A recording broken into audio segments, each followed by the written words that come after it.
လို့တော်ရန်တောင်းနှင်းကြီးတွေနဲ့စီလို့ကထားမိုးမြေလာမောင်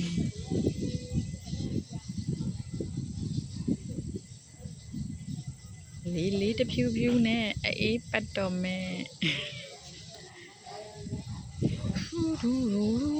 ထူထူထူနေကောင်းရလားကျမရေကြီးစိတ်ကြပါရှင်နေကောင်းကြမှာကြပါစေရှင်ဘာပြောရင်ကောင်းမလဲ